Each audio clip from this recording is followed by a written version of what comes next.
வணக்கம். இலங்கை செய்திகளுடன் நான் நிரோஷன். விரிவான செய்திகளுக்கு முன் தலைப்புச் செய்திகள். அரசாங்கம் மின்சாரத்துறையில் குழப்பமான மற்றும் திட்டமிடப்படாத சீர்திருத்த நடவடிக்கைகளை முன்னெடுத்து வருவதாக மின்சார பொறியியலாளர் சங்கம் குற்றச்சாட்டு. சட்டவிரோதமாக வெளிநாடுகளுக்கு சென்று கோடிக்கணக்கான அரசு நிதியை வீணடித்ததாக குற்றச்சாட்டு எழுந்துள்ள 10 முன்னாள் அரசு நிறுவன தலைவர்கள் மீது விசாரணை. குடிவரவு மற்றும் குடியகல்வு திணைக்களத்தின் மூலம் சட்டவிரோதமான விசாக்கள் வழங்கப்பட்டதோடு அதற்காக லஞ்சம் பெறப்பட்டதாகவும் வெளிவந்துள்ள தகவல்கள். மத்திய வங்கி மோசடி தொடர்பாக ரணில் விக்ரமசிங்கே கைது செய்யப்பட்டிருந்தால் அதை பெருமையாக சொல்வோம் என்று நாடாளுமன்ற உறுப்பினர் திலீப் ஜாவேர தெரிவிப்பு. இனி விரிவான செய்திகள்.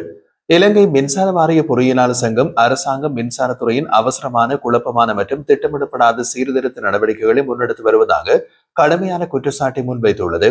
இந்த நடவடிக்கைகள் நாடு முழுவதும் மின்தடை ஏற்படவும், பெருமளவில் பணி நீக்கங்கள் நிகழவும், முழுத்துறையையும் சீர்குலைக்கவும் வழிவகுக்கும் என்றும் தொழிற்சங்கம் எச்சரிக்கிறது. மேலும் சட்ட தேவைகள், நீதிமன்ற உத்தரவுகள் மற்றும் மின்சாரத்துறை சீர்திருத்த சட்டத்தின் விதிகளை புறக்கணித்தவாறு அதிகாரிகள் மிக எளிய முறையில் பணியாளர் நியமன கடிதங்களை வழங்கி வருவதாகவும் சங்கம் தெரிவிக்கின்றது. தற்போதைய சீர்திருத்த அதிகாரிகளுக்குள் சரியான பொறுப்பு குரல் மற்றும் நடைமுறைகள் இல்லை.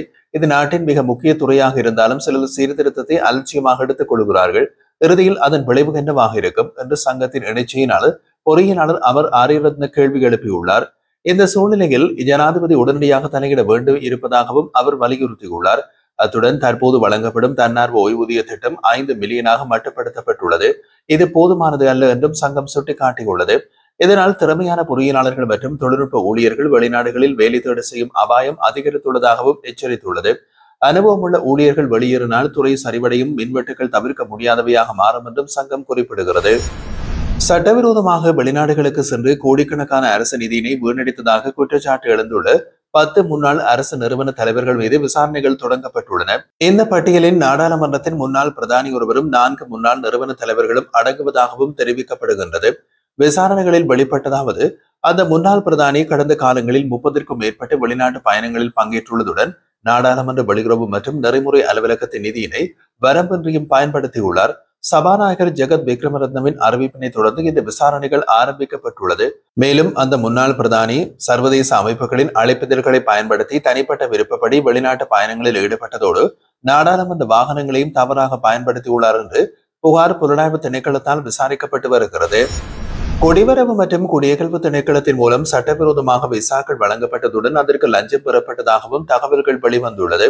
இது தொடர்பாக கிடைத்த பல ஆதாரங்களோடு அடிப்படையாக கொண்டு லஞ்சக்குழல் விசாரணை ஆணைக்குழுவின் விசாரணை பிரிவுகள் ஏற்கனவே விசாரணைகளை ஆரம்பித்துள்ளன. சம்பவத்தில் சீன மாஃபியாவுகள் சட்டவிரோதமாக விசா பெற்றது மற்றும் அவர்களின் செயல்பாடுகள் குறித்து ஒரு அரச ஊடகம் செய்தி வெளியிட்டதை தொடர்ந்து பல தரப்பினரால் விரிவான விசாரணைகள் தொடங்கப்பட்டன.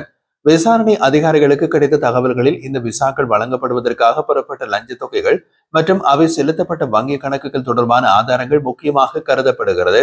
இதன் காரணமாக வரவிருக்கும் நாட்களில் பல அரசு அதிகாரிகள் கைது செய்யப்படலாம் என்று தகவல்கள் வெளியாகியுள்ளன.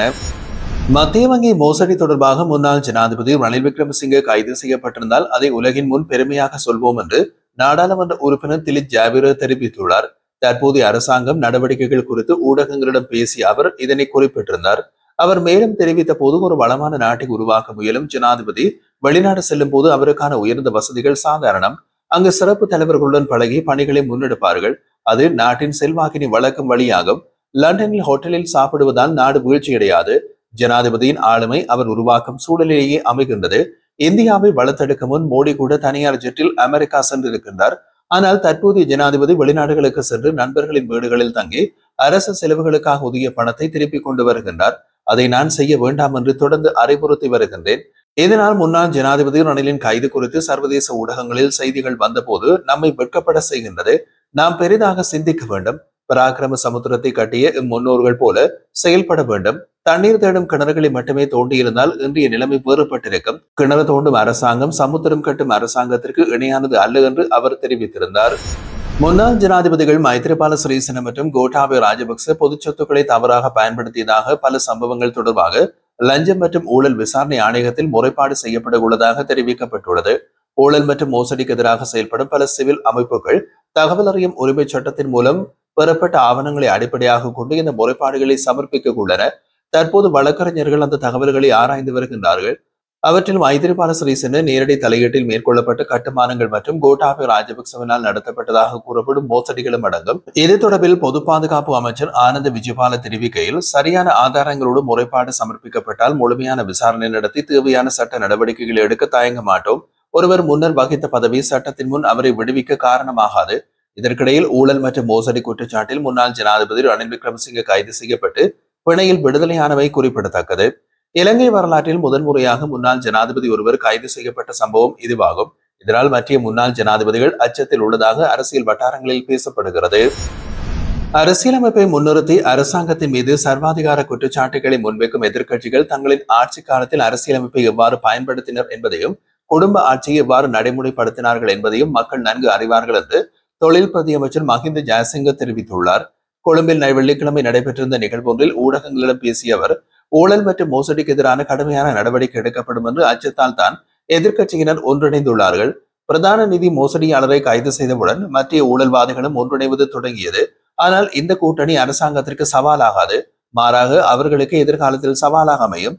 சட்டத்தின் அடிப்படையில் கைதுகள் இடம்பெறும் போது அதை அரசியலமைப்புடன் கூடிய சர்வாதிகாரம் என்று குற்றம் சாட்டுகின்றார்கள்.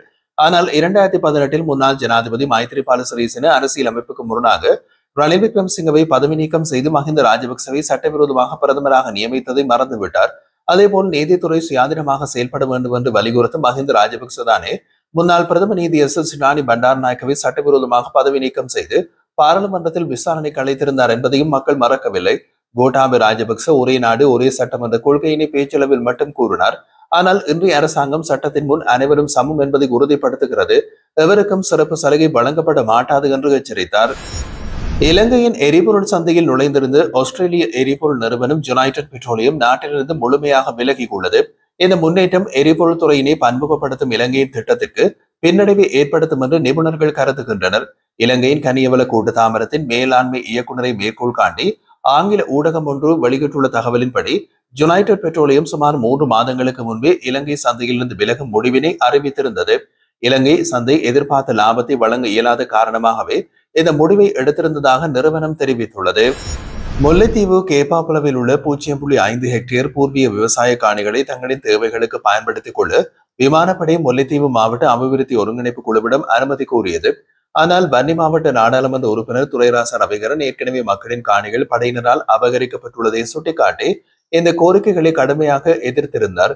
அவரது எதிர்ப்பை தொடர்ந்து நேற்று நடைபெற்ற அபிவிருத்தி குழு ஒருங்கிணைப்பு கூட்டத்தில் விமானப்படைக்கு காணி வழங்கப்பட மாட்டாது என்ற தீர்மானம் எடுக்கப்பட்டிருந்தது. இது குறித்து ரவிகரன் தெரிவித்த போது, முன்னால் ஆக்கிரமிக்கப்பட்டு பின்னர் விடுவிக்கப்பட்ட நிலங்களில் மக்கள் தற்போது விவசாயம் செய்து வருகின்றார்கள். இந்த நிலையில் விமானப்படை மீண்டும் காணிகளை கோருவது ஏற்றுக்கொள்ள முடியாது. கேப்பாப்புலவில் இன்னமும் 190 ஏக்கர் காணி மக்கள் நிலங்கள் திருப்பி கொடுக்கப்பட வேண்டியுள்ளது. யுத்தம் முடிந்து 1.5 தசாப்தங்கள் ஆன நிலையிலும் மக்களின் காணிகளை பிடித்து வைத்து விமானப்படி யாருடன் போர் செய்ய போகிறது? எனவே இதற்கு நிலங்களை அவர்கள் ஒப்படைக்க முடியாது இந்த நிலங்களை அவர்களுக்கு ஒப்படைக்க முடியாது என்று கூறினார். இதன் அடிப்படையில் முல்லைத்தீவு அபிவிருத்தி ஒருங்கிணைப்பு குழு குறித்த காணி விமானப்படைக்கு வழங்கப்பட மாட்டாது என்று தீர்மானித்துள்ளது.